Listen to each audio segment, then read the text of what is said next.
Israel is from the Guardian newspapers. It's from the Guardian World News. Pelicott trial. Young vineyard worker proposed drugging and raping his own mom. Story dated 15th of November 2024 by Angelique Chryssafis in Avignon. A young vineyard worker accused of raping Giseline Pelicott on 6 occasions over 4 years when she had been drugged by her husband, also proposed drugging and raping his own mother, the court has heard. Charlie A., 30, is one of 51 men on trial over the rape of Giseline Pelicott, whose then husband, Dominique Pelicott, crushed sleeping tablets and anti-anxiety medications into her food and invited dozens of men to rape her while she was unconscious over a 9-year period from 2011 to 2020 in the village of Matson in Provence. Dominique Pelicott has admitted the charges, telling the court, "I am a rapist." Giseline Pelicott,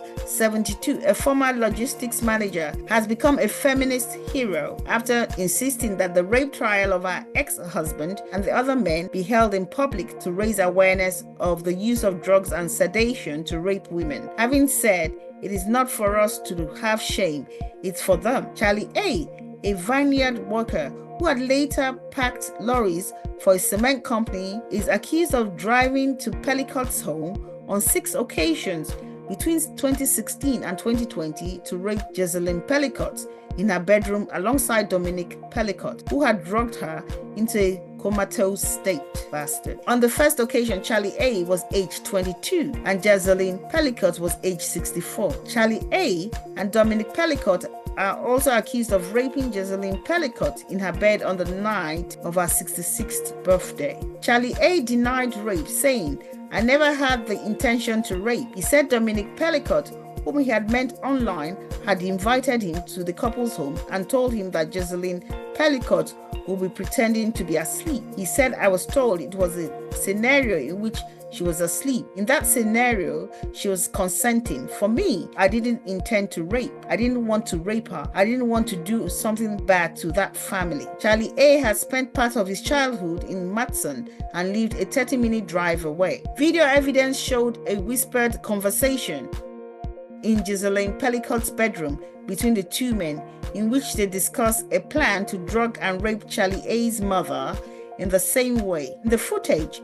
Charlie A says he will give an address and date for this to take place. Both men told the court this conversation took place, but said they did not rape Charlie A's mother. Charlie A's mother, a personal care assistant and mother of 3, had lived in Matson and in different parts of the Vaucluse area of southern France. Charlie A was asked in court why he had suggested he and Dominique Pelicott rape his mother. He said he was afraid of Dominique Pelicott, who had asked him if there was another woman in his family or entourage who he would like to rape or see raped. Charlie A said he suggested his own mother because it was the only woman who came to mind. He said Dominique Pelicott was insistent, so he gave him a photo of his mother. Charlie A told the court he had never intended to go through with it and kept making excuses. He said, "I gave the excuse that my little brother was home and my mother had to look after him, so he couldn't come because I wasn't okay with it." Dominique Pelicott gave Charlie A 3 sedative tablets wrapped in silver foil in order for him to sedate his mother, explaining that he should crush them into her food. Charlie A told the court that he threw the pills out of his car window that night and never used them. Dominique Pelicott contradicted this, saying that Charlie A had instead returned the drugs to him. Added in court if he was angry with his mother or hated her. Charlie A said he was not. He told the court, "I love my mom as any son loves their mom. Nothing special." Police testing on a hair sample from Charlie A's mother showed a very low presence of sedatives consistent with the sporadic or single use of sedatives. She told police she had never used that type of medication. "I don't know how it will be in my body. I don't understand," she said. The court psychiatrist who interviewed Charlie A said his very intense use of pornography from his early teenage years, including what the psychiatrist called pornographic cliches about mothers and older women, had played a role in his objectification of women. The psychiatrist said the fact that Charlie A regularly went to the Pelicott's home in December